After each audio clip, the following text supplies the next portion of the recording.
काँग्रेसचे ज्येष्ठ नेते पृथ्वीराज चव्हाण आपल्यासोबत आहे. साताऱ्याची जागा नेमकी कोण लढवणार असा महत्त्वाचा प्रश्न आताच्या घडीला विचारला जातोय. सिल्वर ओकवर बऱ्याचशा घडामोडी घडत आहेत. आपण त्यांच्याशी थेट बातचीत करणार आहोत. सर, ज्या पद्धतीनं तुमचं नाव समोर आलं, जयंत पाटील यांच्यासोबत भेट झाली असं सुद्धा बोललं गेलं आणि गुप्त बैठक झाली असं सुद्धा सांगण्यात आलं. आज पुन्हा एकदा शशिकांत शिंदे जे आहेत ते सिल्वर ओकवर गेले, त्यांनी सुद्धा इच्छा व्यक्त केली आहे. शिंदेंच्या शिवसेनेतून इथे आलेले उमेदवार सुद्धा आता मागणी करतायत. काय म्हणाल तुम्ही? मला समजत नाही की कॉन्ट्रोवर्सी कशाबद्दल आहे, काय आहे. जेव्हा आपण एखादी निवडणूक लढवायला जातो तेव्हा आपण सगळे पर्याय विचारात घेतो आणि त्यातला मग सर्वात सक्षम पर्याय निवडतो. पवारसाहेब ही सीट त्यांच्याकडे आहे. सातारा सीट 1904 पासून ते लढवत आहेत, 2004 पासून ते लढवत आहेत आणि त्यामुळे ही जागा राष्ट्रवादी काँग्रेस शरद पवार गटाकडे आहे. त्यांचा विद्यमान खासदार त्या ठिकाणी आहे. आता ते सर्व नेत्यांशी चर्चा करत आहेत की सर्वात सक्षम पर्याय काय असू शकतो. तो त्यांचा अधिकार आहे आणि मला वाटतं ती चर्चा चालू राहिली तर काही हरकत नाही. पण त्यातून जर त्यांनी चांगला सक्षम उमेदवार दिला तर आम्ही सगळे मिळून त्या उमेदवाराचा ताकदीने प्रचार करू. पण आमची एकच इच्छा आहे की कसल्याही परिस्थितीमध्ये सातारा लोकसभा मतदारसंघामध्ये भाजपचा उमेदवार विजय होता कामा नये. श्रीनिवास पाटील यांना सुद्धा गळ घालण्यात आली, पण ते लढू इच्छित नाहीये. प्रकृतीचं कारण ते देत आहेत त्या ठिकाणी. त्यांच्या उमेदवाराबद्दल मी बोलणं योग्य नाहीये. ते पवारसाहेब त्यांच्या सर्व सहकाऱ्यांशी बोलतील आणि ठरवतील. आज बऱ्याच जणांनी भेट घेतली शरद पवारांची. काय ते कोणाची भेट घेतली, काय घेतली, त्या मी तिकडे उचित नाही. तुम्ही ते रिपोर्ट करताय, आम्ही ऐकतोय, मलाही बरेचसे फोन येत आहेत वगैरे. पण तो होईल ना निर्णय, वेळेवर होईल निर्णय. पण जर त्या ठिकाणी एक सक्षम उमेदवार भेटला तर सक्षम उमेदवार हे पृथ्वीराज बाबाच असतील, कारण सर्वसामान्यांची जाण असलेला एक उमेदवार त्या ठिकाणी भेटेल अशी सुद्धा चर्चा आहे. मग घोडं नेमकं कुठे अडतंय असा सुद्धा एक जो प्रश्न आहे तो विचारला जातोय. नाही बघा, घोडं कुठे अडत नाही. ही जागा शरद पवार यांच्या गटाकडे आहे, यांच्या राष्ट्रवादी काँग्रेस शरद पवार गट यांच्याकडे आहे आणि निर्णय त्यांनी घ्यायचा आहे. आणि चर्चा करणं काही चुकीचं नाही आहे ना. आणि चर्चा ती आपल्या पक्षाच्या नेत्यांची केली पाहिजे, कदाचित महाविकास आघाडीच्या मित्रपक्षांची केली पाहिजे. शेवटी आपल्याला निवडणूक जिंकायची आहे तर ती चर्चा चालू आहे. त्यामध्ये अटकली वगैरे काही काही कोणी लावते तर त्या अटकलीला कोणी बंदी करू शकत नाही. पण मला वाटतं की तो जो उमेदवार देतील तो सक्षम असेल आणि तो विजयी होण्यासारखा असेल. विजयी करायला आम्ही सर्व ताकदीने प्रयत्न करू. मी यापूर्वीच सांगितलं पण पुन्हा एकदा तुम्हाला तो प्रश्न विचारायचा आहे की कोणता दबाव आहे का तुमच्यावर सुद्धा की त्यांच्या चिन्हावरती निवडणूक लढवण्याचा? कारण तुम्ही ठाम आहात की तुम्ही काँग्रेसच्या चिन्हावर लढवणार जर उमेदवारी दिली तर. नाही, दबाव असे तर प्रश्न नाही काही. म्हणजे आता ती चर्चा मला वाटतं करणं व्यर्थ आहे. मी काँग्रेस पक्षाचा कार्यकर्ता आहे आणि पहिल्यापासून आहे. त्यामुळे आता वेगळा विचार करायचा काही प्रश्नच उरत नाही. फक्त आमची प्रामाणिक इच्छा आहे की ताकदवर उमेदवार देऊन आपण भाजपच्या खासदाराला निवडून येऊ देता कामा नये.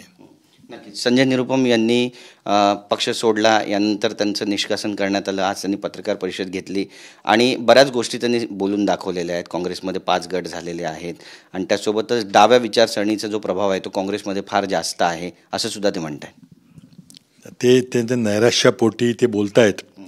त्यांना पक्षाने निलंबित केलेले आहेत, त्यांनी पक्षाचा राजीनामा दिला आहे. त्यांची काहीतरी ॲडजस्टमेंट महायुतीच्या कुठल्या तरी घटक पक्षाची झाली असेल.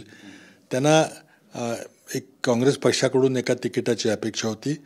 आता 3 पक्षाची जागा वाटप आहे, प्रत्येकाचं समाधान होऊ शकत नाही आणि त्यामुळं आता एकदा जर तिकीट मिळालं नाही हे लक्षात आल्यावर आता काहीतरी टीका टिप्पणी करणं हे त्याला आम्ही काही फार गांभीर्याने घेत नाही. त्यांना जर हे आज ते जे टीका करतायत ती टीका त्यांना कधी लक्षात आली, त्यांना माहिती असेल तर इतके दिवस ते पक्षात का होते, असे अनेक प्रश्न होतील. पण नैराश्यापोटी केली गेलेली वक्तव्य फार गांभीर्याने घ्यायची नसतात. सांगलीचा एक महत्त्वाचा विषय आहे. आज भास्कर जाधवांनी सुद्धा वक्तव्य केलं आहे की मैत्री तिथे संपते आणि मग मैत्रीपूर्वक लढत त्या ठिकाणी होते. त्यामुळे सांगलीचा विषय सोडून द्यावा, कारण आम्ही बऱ्याचशा ठिकाणी सॅक्रिफाईस केलेलं आहे. कोल्हापूरची जागा सोडली आहे, अमरावतीची जागा सोडली आहे, इतरही जागा सोडल्या आहेत. त्यामुळे ज्या पद्धतीनं ते बोलत आहेत यातून काय अर्थ काढायचा? नाही बघा, हे बाहेर बोलून आणि तणाव वाढवण्यामध्ये काही अर्थ नाही आहे. आम्ही 48 जागापैकी जवळजवळ 45-46 जागांचा निर्णय घेतलेला आहे. म्हणजे जवळजवळ 94-96% जागा एकमतानं निश्चित झालेल्या आहेत. आता 1-2 जागेबद्दल प्रामाणिक मतभेद आहेत, पण ते मला वाटतं मतभेद रेटून काहीतरी त्याबद्दल निर्णय घेण्याची कार्यकर्त्यांना विश्वासात घेऊन केलं पाहिजे. त्यामध्ये काही वावगं आहे असं मला वाटत नाही. आणि मला वाटतं की परस्पर धमक्याची विधानं कोणीच करू नयेत. आम्हाला एक मोठं उद्दिष्ट साधायचं म्हणजे महाराष्ट्रामध्ये इथं भारतीय जनता पक्षाच्या नेतृत्वाखालच्या महायुतीचा पराभव करायचा आहे. आणि त्यामुळे आपसातच आम्ही असे वाद घालत बसलो तर ती योग्य होणार नाही. पण त्याचबरोबर कार्यकर्त्याच्या भावना लक्षात घेणं गरजेचं आहे आणि विजयाची शक्यताही पडताळली पाहिजे. कारण फार सोपी लढाई आहे असं नाही आहे. तिथं 2 टर्मचा विद्यमान खासदार भाजपकडून उभा आहे आणि त्याला त्यांनी पुन्हा रिपीट केलेलं आहे. तर त्यामुळं सगळ्या महाविकास आघाडीच्या घटक पक्षांनी एक दिलानं एक मतानं ताकदीनं एक उमेदवार जो निश्चित होईल त्याच्या मागं उभा राहायला पाहिजे आणि भाजपच्या विद्यमान खासदाराचा पराभव केला पाहिजे. मला वाटतं कोण काय बोलले हे एका बाजूला ठेवूया. आता नेते मंडळी काय निर्णय घेतात त्याची वाट पाहूया. मशाल नको फक्त विशाल हवा अशा ज्या घोषणा आहेत त्या सुद्धा त्या ठिकाणी दिल्या जातात. ठीक आहे, कार्यकर्त्यांच्या भावना आहेत ते तिथपर्यंत ठीक आहेत. परंतु प्रामाणिकपणे कुठल्या पक्षाची निवडून येण्याची अधिक शक्यता आहे याचा तर शेतीने विचार केला पाहिजे. एक महत्त्वाचा प्रश्न आहे नवनीत राणांबद्दलचा आणि महादेव जानकरांबद्दलचा. नवनीत राणांना दिलासा मिळाला आहे. त्यांनी आज निवडणुकीचा फॉर्मसुद्धा त्या ठिकाणी भरला आणि दुसरीकडे महादेव जानकर यांचा फाटका माणूस म्हणून प्रचार सुरू होता. अचानक त्यांनी 5 कोटीची संपत्ती जी आहे ती निवडणूक प्रतिज्ञापत्रामध्ये त्या ठिकाणी जाहीर केली आहे. तर याकडे कसं पाहता नेमकं? हे पण नवनीत राणा यांच्या जात पडताळीचा निर्णय सर्वोच्च न्यायालयाने नेमका आज दिला आहे. आज शेवटची तारीख होती अर्ज भरायची. एका बाजूला रामटेक मतदारसंघातून आमच्या उमेदवाराचा जातीवरनं अर्ज खारिज केलेला आहे आणि दुसरा ही सुप्रीम कोर्टापर्यंत बाब नेऊन कुठल्याही राज्यातला मागासवर्गीय कुठल्याही राज्यात मागासवर्गीय ठरतो अशा प्रकारचा निर्णय दिल्याचे दूरगामी परिणाम होतील. पण भाजप निवडणूक जिंकण्याकरता कुठल्या पातळीपर्यंत जाऊ शकतो याचं हे उदाहरण आहे.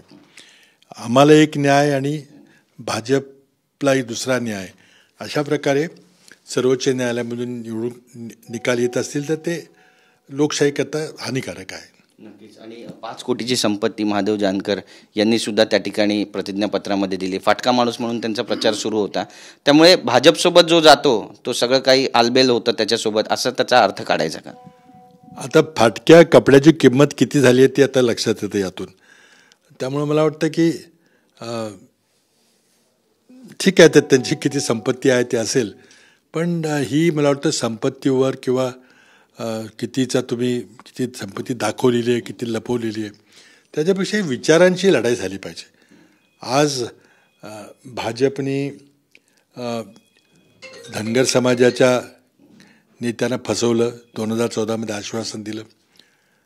त्यानंतर मग 1-2 लोकांना कोणाला आमदारकी दिली, आता कोणाला तिकीट दिलं आणि त्यामुळं सर्व धनगर समाज शांत होईल आणि भाजपच्या मागे निमूटपणे उभा राहील असं मला वाटत नाही. त्यांच्या मनामध्ये जी खदखद आहे ती सुटलेली नाही. देवेंद्र फडणवीसांनी त्यांना फसवलेलं आहे 2014च्या निवडणुकीच्या पूर्वी बारामतीमध्ये आश्वासन देऊन. हे धनगर समाज विसरलेला नाही आणि आता अर्थातच फाटका माणूस म्हणून मी गरीब लोकांचा प्रतिनिधी असं सांगून किती संपत्ती कमवायची हे आपण एका बाजूला पाहतोय. मला वाटतं त्यात फार मी जाणार नाही. खरं की ज्या प्रकारे पक्षांतर चाललेलं आहे, एक दिवस महादेव जानकर शरद पवारांच्या जवळ बसले होते, आता ते भाड्यात उभं राहणार, मग नंतर लगेच भाजपचे नेते आले आणि त्यांना काय धमकावलं का काय माहीत नाही, लगेच त्यांनी विचार बदलला आणि ते भाजपच्या बाजूने गेले. हे लोकशाहीच्या दृष्टीने फार लोकशाहीला मजबूत करणारे नाही आहे. पण लोक या सगळ्या गोष्टींचा विचार करूनच मतदान करतील. कुठला पक्ष आला, कुठला पक्ष सत्तेत असेल तर लोकशाही अबाधित राहील, कायम राहील, मजबूत राहील. अन्यथा लोकशाहीची मूळ तत्त्व जी आहेत ती सगळी तोडून टाकली जातील, छिन्न विच्छिन्न केली जातील भाजपवाल्यांच्याकडून. आणि त्यामुळे लोक नक्की विचार करूनच मतदान करतील. एक शेवटचा प्रश्न आहे बाबा, तुम्ही तर जुने काँग्रेसी राहिलेले आहेत, ग्राउंड रियालिटी पण तुम्हाला माहीत आहे. कशा पद्धतीनं पाहता, कारण भाजप वारंवार म्हणतंय अबकी बार 45 पार, आम्हीच निवडून येणार आणि सुपडा साफ होईल या ठिकाणाहून, असं सुद्धा म्हणतंय. बराच अंडर करंट दिसतोय संपूर्ण महाराष्ट्रामध्ये, काय म्हणाल? आता घोषणा द्यायला काय, मोदींनी 400 पारची घोषणा दिलेली आहे, भाजपचे 370 येतील म्हणून घोषणा दिलेली आहे. घोषणेवर काही बंदी नाही आहे, त्याला काही पैसे लागत नाहीत आणि त्यामुळं 45 पार काय 46 पट काय का 48 म्हटले तरी काही त्यांना काही बंदी नाही आहे. पण तो ग्राउंड रियालिटी जो वास्तव आहे त्यामध्ये भाजपची आता 13 त्रिबीड उडालेली आहे.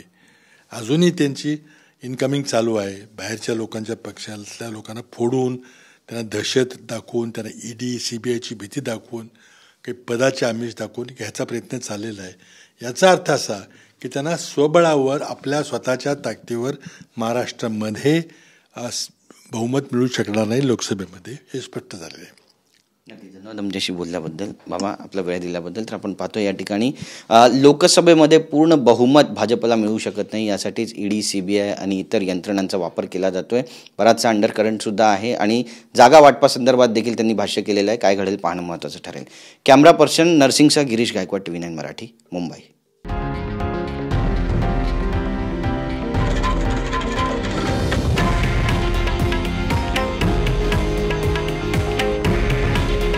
हे आहे देशातील नंबर 1 न्यूज नेटवर्क आणि आपण पाहत आहात TV9 मराठी. काळजी तुमची, हित महाराष्ट्राचं.